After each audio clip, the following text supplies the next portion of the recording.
ఈ కరోనా టైంలోనండి మీ direction department వాళ్ళు ఎలా ఇదయ్యారండి? సఫర్ అయ్యారు. సఫర్ అయిన దానికి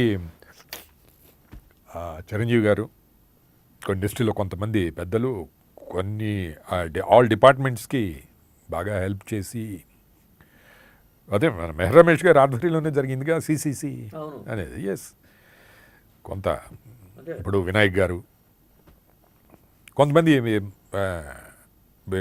ఇండస్ట్రీకి కొంత హెల్ప్ చేసి కొద్దిగా ఆదుకున్నారండి. ఈ ఫీల్డ్లో 10% పైన ఉంటున్నారండి, 90% కిందే ఉంటున్నారు. 90%, 10% పైన ఉంటున్నారు సార్. 50% మధ్యలో ఉంటున్నారు. మధ్యలో ఉంటున్నారు. కొంతమంది మరీ డౌన్లో ఉంటున్నారు. 10% పైన, 50% మధ్యలో. కింద వాళ్ళందరూ టాలెంట్ లేని వాళ్ళు అనుకోవాలా అనేది? మీరు ఎట్లా అంటే, మీరు ఇప్పుడు నేను డైరెక్షన్ చేయలేదని కాబట్టి, ఇంతవరకు చేయలేదని కాబట్టి మీరు టాలెంట్ లేదు అని హౌ యూ టెల్? ఇప్పుడు ఫిలిమేలో గంట కట్టాలి కదా ఎవరో ఒకళ్ళు. ఇప్పుడు ప్రభాకర్ గారు చేస్తారు అని అవకాశం ఇస్తే ప్రభాకర్ గారు ఏంటి తెలుస్తుంది. అవును అవును, అవకాశం ఇచ్చేది ఎవరంటారు? ఫిలిమేలో గంట కట్టేది ఎవరంటారు? చూద్దాం సార్. అంటే ఇంకా అదే నేను చెప్పింది, నాట్ ఫర్ గివింగ్ అంటే ఏం లేదు కదా. Still I'm trying. ఇప్పుడు ఇంత వ్యాస్ట్ ఎక్స్పీరియన్స్ ఉండి మన కళ్ళ ముందే నేను అదే చెప్తున్నా కదా, మీ 10 మంది కూర్చోబెట్టి నాకు అలాంటిది ఒక ఫోక్లర్ కావాలని చెప్పండి, కథ చెప్తా. ఒక కౌబాయ్ మూవీ కావాలండి, కథ చెప్తా. ఓ ఫ్యామిలీ డ్రామాలు కావాలండి, చెప్పండి, చెప్తా. ఓ లేడీ ఓరియంటెడ్ కావాలండి, చెప్తా.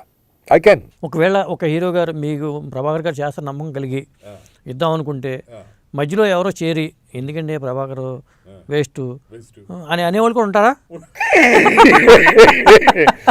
అదే sir, it's called fate. It's called fate. ఇప్పుడు వాడు ఎందుకు వచ్చాడు మళ్ళీ మధ్యలో? వాడు ఎందుకు వచ్చాడు సార్ మధ్యలో? మీ ఫేట్ బాగుండక వచ్చాడు మధ్యలో. అదే లేకపోతే వాడు ఎంటర్ అయిపోయి, లేదు సార్ ప్రభాకర్ చేస్తే బాగుంటుంది, నేను కూడా విన్నాను సార్ కథ బాగుంది అని అంటూ వచ్చేవాళ్ళు ఉంటారు. అంటే ఒక సక్సెస్ రానివ్వు, చూద్దాం ప్రభాకర్కి ఇద్దాం అంటారు. అంటే పిల్లిమెళ్ళలో ఎవడో గంట కట్టాలి, ఎవడో గంట కట్టిన తర్వాత అదే ఎన్ని కామన్ సార్. ఎంత నాలెడ్జ్ ఉన్నా కానీ ఒక్కోసారి మనకి ఇదేంట్రా బాబు ఇట్లా జరుగుతుంది అని అనిపిస్తూ ఉంటుంది కదా. అది సార్, అది ఇది ఒక జర్నీ. అదే నేను చెప్తుంది, అది జగపతి బాగా ఆ విషయంలో జగపతి బాబు గారిని ఫాలో అయితే, ఒకటికి ఉంది నాకు లేదు అనేది, నాకు వచ్చిన దాంతో నేను తృప్తి పట్టి నేను జర్నీ చేయటమే సార్. ఎస్, వస్తుందేమో, వస్తుంది, ఎందుకు రాదు అని ట్రై చేయడం తప్పులేదు. ఎస్, అందుకనే నేను చెప్తున్నా, నేను ఎప్పటికైనా నేను ఆ 65 years old క్యారెక్టర్ ఒకటి చెప్తున్నా, కథ రాసుకున్నానని, దాంట్లో అది హీరోగా చేస్తా. ఓకే, అది హీరోగా, అది నేను ప్రొడ్యూస్ చేసుకుంటానా లేకపోతే నా ఫ్రెండ్స్ ఎవరైనా ప్రొడ్యూస్ చేస్తారా అనేది పక్కన పెట్టండి. But I'm doing.